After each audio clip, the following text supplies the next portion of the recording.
Umunsi umwe yaravuze ati ntacyo nakora ngo nsinde umukino, byaba kwicara ku ntebe y'abasimbura nzunguza igitambaro nk'abafana, haba guhereza amazi bagenzi banjye bare mu kibuga, cyangwa nanjye ubwanjye ndi mu kibuga ndi gukina. Iyo niyo myumvire ya Black Mamba.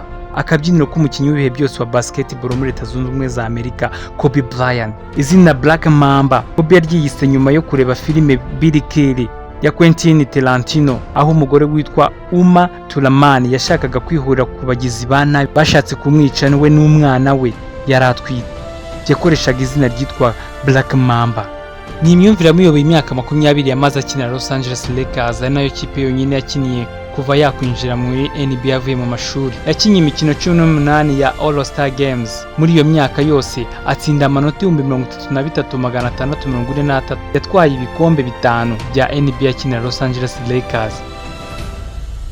Benshi bakura bafite abo bafata nk'icyitegererezo ndetse bumva bashaka kuba nkabo, ariko Brian yari yaranze iyo myumvire. Ubwo bamwitaga Michael Jordan Mushya, akabasubiza agira ati ntabwo nshaka kuba Michael Jordan, njye ndashaka kuba Kobe Bryant.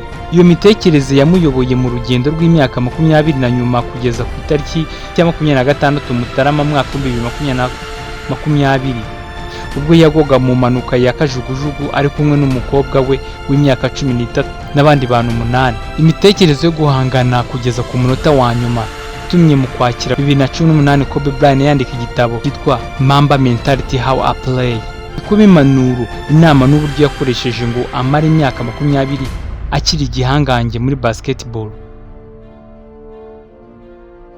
Mamba Mentality ni imvugo ikubiyemo kwiyemera no kwiyemeza bigomba kuranga buri muntu, atari umukinnyi wa basketball gusa, ahubwo no mu buzima busanzwe kugira ngo ube ugomba kuba we. Igitabo Mamba Mentality How I Play Kobe yacyanditse nk'umurage ku bakiri bato bashaka kuba ibihangange muri basketball no mu bundi buzima busanzwe. Ni igitabo kigutwara kikakwinjiza imbere mu mitekerereze by'umwe mu bakinnyi b'ibihangange ba basketball ku isi, kikakwereka icyatuma agatsinda amayeri yakoreshaga ngo atsinde, uko yiteguraga umukino n'ibindi. Muri icyo gitabo cyasohotse mu kwakira 2018, imyaka 2 Kobe Bryant asezeye muri basketball, hari aho yagize ati nakundaga kubuza abantu amahoro bakumva badatekanye. Ibyo nibyo bituma abantu bitekerezaho bagakora impinduka. Ushatse wavuga ko natumye abantu batiyumva kuba abo ari bo. Kuri kimbwirwa ruhame nyinshi za Kobe ku cyatumye abigihangange, ijambo kubuza amahoro bahanganye riza kenshi. Yavuze ko buri mukinnyi wese babaga bari gukina yamubuzaga amahoro bitewe n'uwo ari we, bisobanuye ko yabanzaga gufata umwanya wo kwiga abakinnyi bagiye guhura nawe. Yagize ati kumwigaho nkareba uko yitwara, najyaga kureba amateka ye nkanumva intego afite izo arizo, nigaga igituma yumva atekanye ndetse n'igituma yumva adatekanye. Nyuma yo kubimenya namukoraga icyo nshatse, nkamukubita ahababaza mu gihe nyacyo. Mbere gato yo gusohora igitabo cye, Kobe Bryant yavuze muri make Mamba Mentality bivuze kugerageza ibishoboka byose ukaba wowe nyawe kugeza ubwo nta wundi wowe usigaye. Imitekerereze ya Mamba Mentality Kobe yayisigiye LeBron James, umwe mu bihangange isi isigaranye mu mukino wa basketball.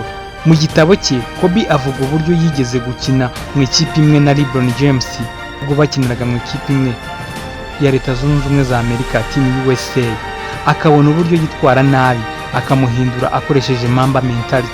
Kobe yagize ati intego yanjye buri gihe yabaga ari ukubabaza uwo duhanganye. Ikintu cy'ingenzi njye na LeBron James twaganiriye niyo mitekerereze yo kubuza uwo duhanganye amahoro. Ndibuka hari ubwo twari turi gukina nabi, naje mu rwambariro tugiye kuruhuka, mbaza igituma twitwara nabi. Mu gice cya kabiri LeBron James yakoze ibidasanzwe, yazanye indi mitekerereze yo gutsinda, guhera ubwo akina agamije kurusha abandi. Igitabo cya Kobe Bryant cy'amapaje 800 kiboneka mu nzu zigurisha ibitabo hirya no hino ku isi, ku mbuga za internet zigurisha ibitabo nka Amazon. Ni umwe mu banyabigwi babayeho mu mateka ya shampiyona basketball muri Amerika ikunzwe kurusha izindi ku isi, aho yakinnye umukino wa All Star Games uhuza intoranwa inshuro 18, akegukana igihembo cy'umukinnyi mwiza w'uyu mukino inshuro 4. Tariki 17 Gashyantare 2020 herekanwe igihembo gishya kizajya gihabwa umukinnyi witwaye neza muri All Star Games, aho igihembo cya kimenyerewe nka MVP. Yabaye umukinnyi mwiza w'uyu mukino MVP mu mwaka wa 2002, 2007 na 2009, atwarana igihembo na Shaquille O'Neal. no mu mwaka wa 2011. Umukinnyi umwe watwaye iki gihembo inshuro imwe ni Bob Pettit. Mu myaka 20 yakinnye muri Los Angeles Lakers, Kobe Bryant yegukanye shampiyona ya NBA inshuro 5, aba umukinnyi mwiza wa shampiyona mu mwaka w'imikino 2007-2008 mu gihe yatoranyijwe mu ikipe ya NBA inshuro 15. Umukinnyi uzegukana igihembo cye mu mwaka wa 2020 NBA All-Star Games, Kobe Bryant MVP Award, azatoranwa n'abafana ba NBA aho amajwi yabo afite agaciro ka 25% ndetse n'akanama k'abanyamakuru gafite 75%.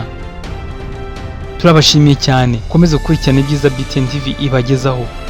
Njyewe nari Kamanzi Kasingabo Janvier.